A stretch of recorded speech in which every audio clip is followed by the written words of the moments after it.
Dope partners, friend or foe?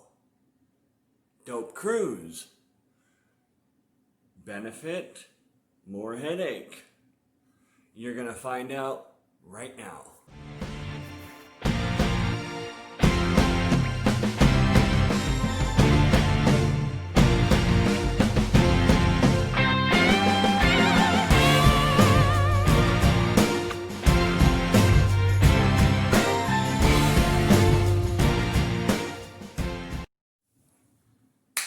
Howdy folks, G-Man here. Hope you're all doing well. I know I am. Got my hair cut. Got a new upgraded vape. So let's go ahead and get out of the way real quick. Drink. Check. New upgraded vape.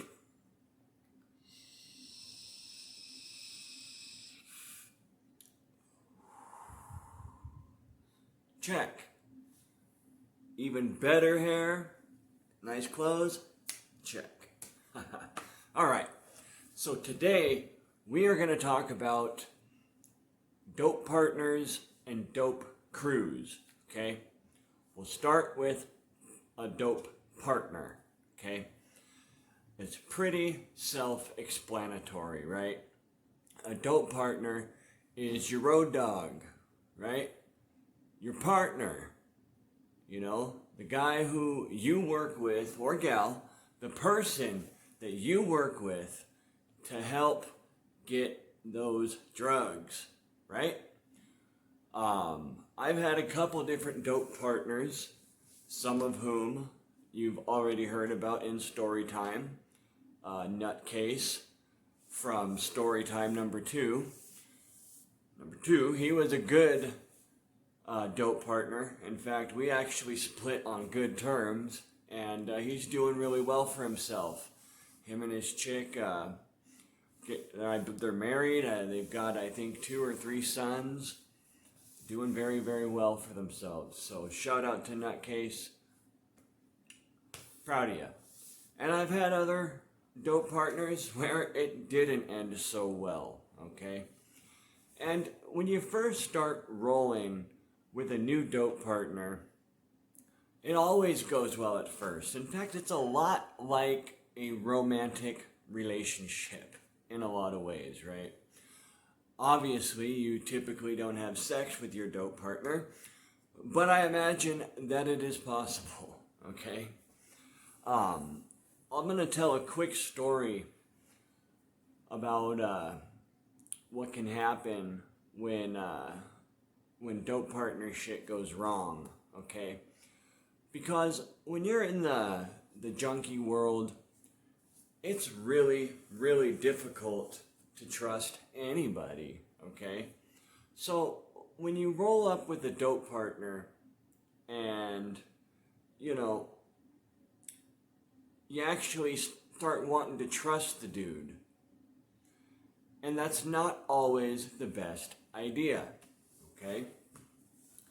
Now, I had this one dope partner who I rolled with for a long time, probably almost a year, until shit was finally just so sour that we didn't want to talk to each other.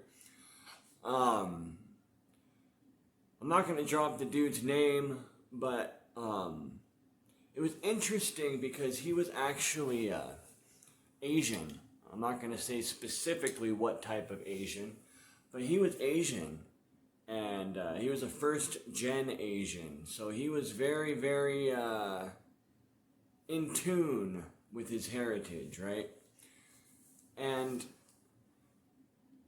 when I first started hanging out with him, he really wasn't into doing bad, you know, he wasn't into dope. He really wasn't, okay? And I feel bad looking back on it because he wasn't really into it, but he had a car and he wanted to fuck with it. And I met him through a mutual friend, and he eventually started giving me rides on my lunch break from work to go pick up pills from a connect I had in the in the neighborhood or city over, you know. And at first I just wanted him to give me rides there. And I was giving him a bit of gas money to, you know, take me over there. And eventually, you know, he was kind of going, hey, what are you doing? What do you go over here for? Blah, blah, blah. I told him. He was like, well, I want to try some of that. I was like, okay. And then, you know, at first it was cool because once he got into doing the pills, it was like easier for me to get the pills, right? But eventually he ended up just becoming like almost like a competitor, right? Like a competitive buyer. And I had to outbid him essentially. And you know, that's where shit finally soured between us. Was if I had money, he'd take us to score and I'd break him off. And if he had money, he'd let me roll with him to go score and he'd break me off. And eventually, you know, like a lot of symbiotic relationships, it turned into the kind of thing where it was like, if I had the money, I felt like I was being used. And I was. And if he had the money, he felt like I was using him. And I was. So it becomes almost like a toxic relationship, right? And it doesn't even mean that you guys dislike each other. It usually ends in that manner where, like, almost like a serious romantic relationship that's beyond just, you know, sexuality or romance, say like getting a place together or something like that, it starts to feel like, you know, one person's pulling all the weight, the other person's not pulling their weight, right? So my advice for dope partners would be, if you've got to have one, proceed cautiously. If you can make it on your own, do it on your own. Best case scenario, don't fuck with pills or dope. Alright, dope crews. What is the difference between a dope crew and a dope partner?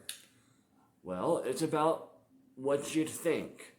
A crew is typically 3 or more people working together to obtain drugs and get high together, whereas a partner is just you and another person. Dope crews can sour in the same way. In fact, the more people involved, the greater the dynamic. And you'll end up with a situation where you've got A, B, C, and D all scoring dope together, right? A, B, and C don't like D, so they plot on him, right? Or A and B and D and C, or, excuse me, A and B and C and D conflict, right? It can go smoothly, it can, and if you want to roll in a dope crew, you have to make yourself desirable. My niche in the day was, I'm 6'3.5", probably 6'4" with my nice hair. But my niche was, I was big and I worked out a lot. I was bulkier than I am now, right? I was very in shape. I was also very good at stealing things, or boosting, as you'd say, right? Now, I don't do that anymore, and I don't recommend anybody do those things. This is merely for, you know, educational purposes. But don't think that being in a dope crew is going to be any better than rolling with a dope partner, okay? The best option you have is to just not fuck with it, right? But I figured I would explain my 2 cents on those things. It's something I haven't seen any other videos on, and I really try to focus on original content. You know, sure, I could put out a video, what does heroin feel like? But, you know, that's been done a million times. Am I going to make that video? Probably. Am I going to do it right now? No, because as long as I can think of the OG shit, I'm going to do it. So, yeah. Also, guys, we got better lighting. Hopefully the camera looks better. I've got it on an actual tripod. I'm in a more private area of my home where I can enunciate better and get that volume out to you better. And I don't have to worry about interference from the kids, nor the animals, nor the wife, nor anything. So, thanks for rocking with me, guys. Big things coming on this channel. Pretty soon I'm going to start interviewing people. I've got a couple of interesting video topics I'm going to throw out there to you now, which is, one title is going to be Kratom. Helpful or Trojan horse of pain? Because I've been in touch with a good friend of mine, and he's telling me that he's trying to switch to Kratom in order to be more holistic and natural. And he's telling me that Kratom withdrawal is just as severe as Suboxone, methadone, or heroin withdrawal. So that'd be a great video if I can get him on. And another video I want to drop soon is going to be titled opiophile.org. What was it, what happened, and the types of cats who hung out on there. Alright guys, G-Man logging out. Hope you all have a wonderful night. Stay safe, stay sober. Try to do your best. Keep rocking it. Thank you so much.